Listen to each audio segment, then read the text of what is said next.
Nós já temos conosco aqui o Márcio Coimbra. Bom dia, Márcio, tudo bem? Bom dia, Fábio. É um prazer estar aqui no TV Democracia para falar com vocês. O prazer é todo nosso, Márcio. Olha, a gente está muito interessado no seu depoimento, porque o Márcio, gente, o Márcio foi diretor da Apex, né? Ele apoia, não sei se apoia ainda ou se apoiava a família Bolsonaro, né? E foi ele quem construiu uma interface entre o Partido Republicano e a família Bolsonaro. Márcio, por que você saiu da Apex, hein? Isso foi logo no começo do governo Bolsonaro, né? Tiveram algumas erros de condução, digamos assim, ali no começo, primeiro com o presidente que entrou, que foi demitido logo no começo, nos primeiros dias, e aí logo depois, alguns meses depois, houve um problema com o embaixador, Mário Vilalva, que era o presidente da Apex à época, e esses problemas levaram o presidente Bolsonaro a querer demitir toda a agência, e antes de demitir toda a agência, a ideia já era transformar a agência em mais um núcleo militar, né? Então, quem assumiu foi um almirante.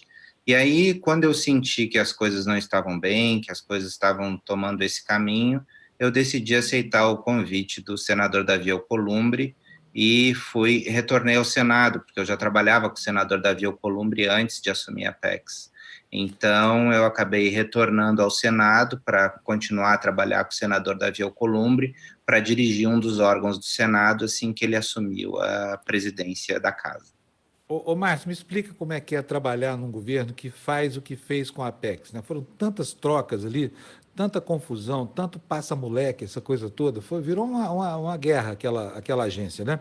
O que acontece? Porque a gente queria muito entender a psicologia do Bolsonaro, sabe? Talvez você que esteve tão próximo ali possa nos ajudar a entender, mas parece uma mente bastante conturbada, né?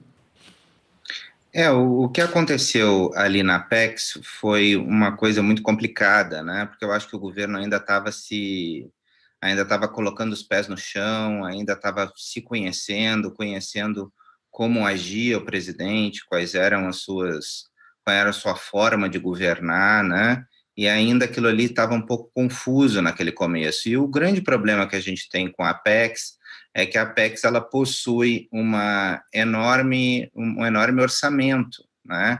A Apex controla via Sistema S 800 milhões de reais por ano.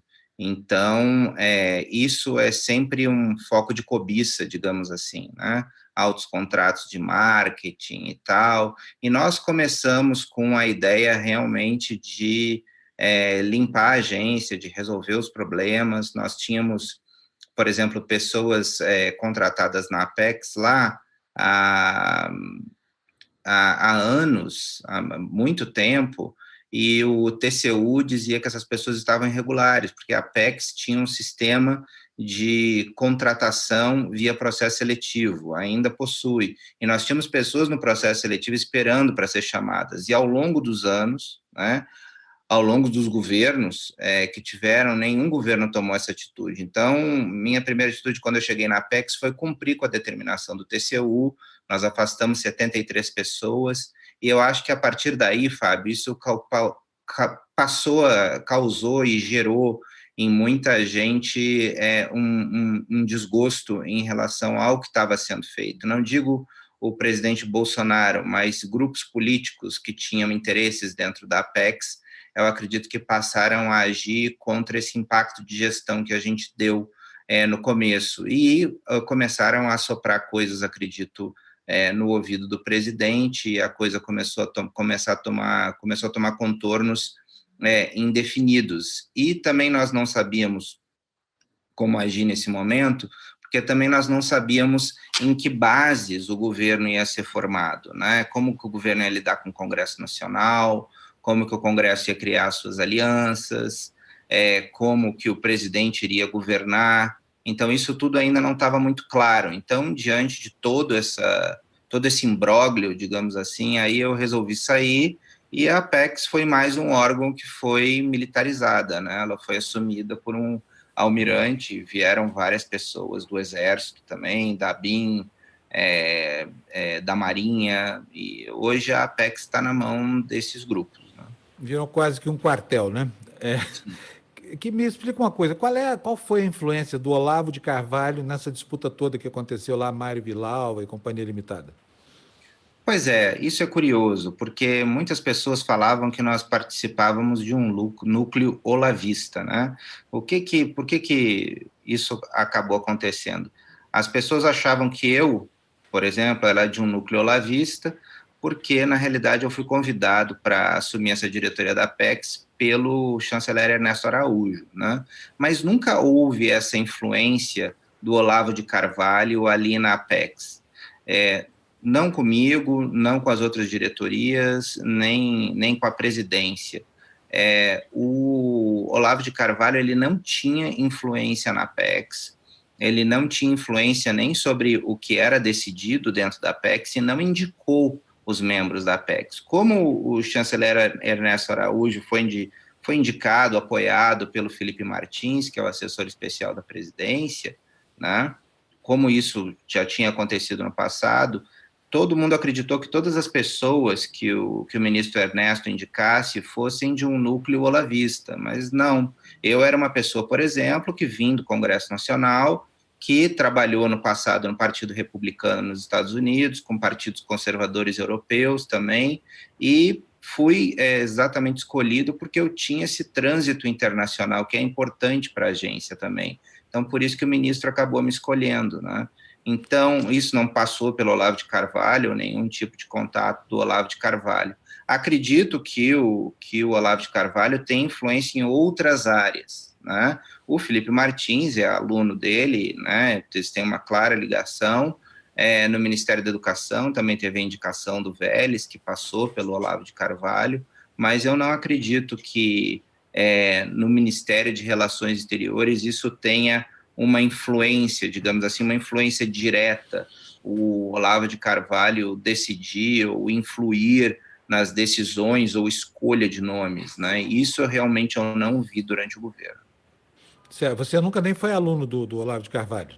Não. Quer Na dizer, verdade, pagou a conta de algo que você não consumiu, isso sobrou por não, sua não conta. vou consumir.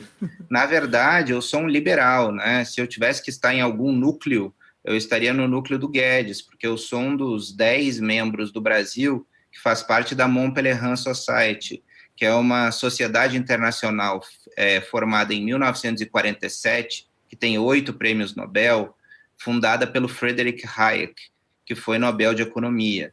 Então, eu trabalhei no Instituto Hayek em Viena, né? Eu faço parte da Mont Pelerin, há décadas fui indicado pelo ex-embaixador Roberto Campos para fazer parte da Mont Pelerin. Então, na realidade, a minha formação, Fábio, ela é toda dentro do núcleo liberal, né? Então, Entendi. como os liberais na Europa são ligados aos conservadores em vários governos, como na Angela Merkel, da CDU, com a CSU, ou no Partido Popular Espanhol, onde eu trabalhei com o ex-presidente José Maria Aznar. Então, como os liberais e conservadores ali andam juntos na política europeia, eu acabei me aproximando de vários líderes conservadores em função da minha origem liberal, né? Uhum. Mas se eu estivesse em algum núcleo do governo, certamente eu estaria dentro do Ministério da Economia.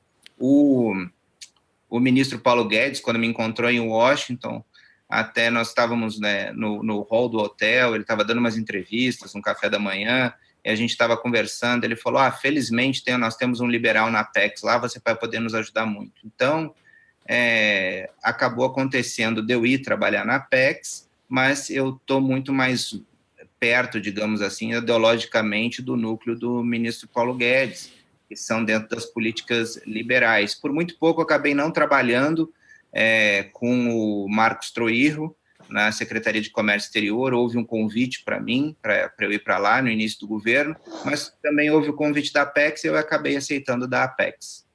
Você sabe que a gente fica muito contente que quando encontra uma pessoa que se auto-intitula liberal e conservador e não é troglodita, porque existe um estigma, tem muita gente achando que para você ser liberal e ser conservador, você precisa ter aquele comportamento da família Bolsonaro.